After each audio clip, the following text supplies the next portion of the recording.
In this video, we're going to explore again the image, and what I did was I reduced the size of the image of our dog.jpg, and what happens now is, as you can see here, it starts to repeat itself. So this is what we call a background repeat. By default, it is background repeat, and then it says here repeat. So basically what happens now, this is the default setting, it says repeat, and if you're wondering why does it repeat here, what is this here? Well, this is our image that we put in. Let me remove this image, because right now this image is not necessary. If we save this here, this maintains only our background here. So this is correct. So you can see here, this image is being repeated automatically. So CSS does this automatically by indicating here, and that's why you have here the background repeat.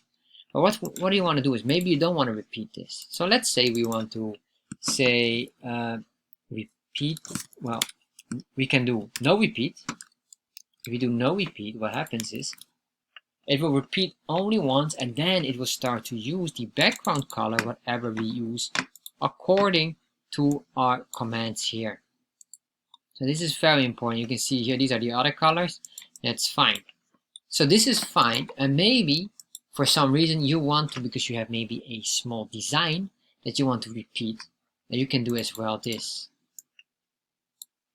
Then you want to maybe horizontally repeat it, so we say repeat X.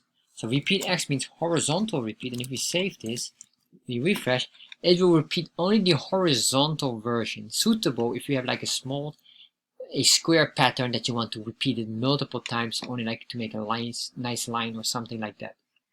Or if you want to only have it vertically repeated, only from top to bottom, instead of left or right, we can do here repeat Y. If you do this, refresh, and then it starts to repeat, and it keeps on repeating the pattern until it doesn't fit anymore. So what happens here is it really, I guess you can say, it will fills it up to the brim, or basically to the edges here, and once it hits the edges, it's done.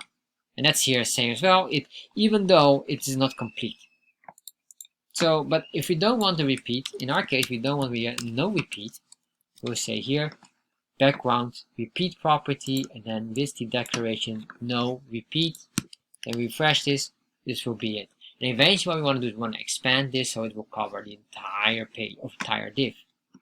That will be for the next video. Thank you for watching this video.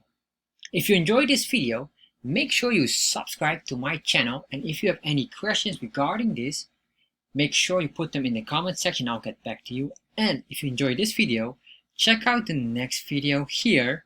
You will probably enjoy this as well.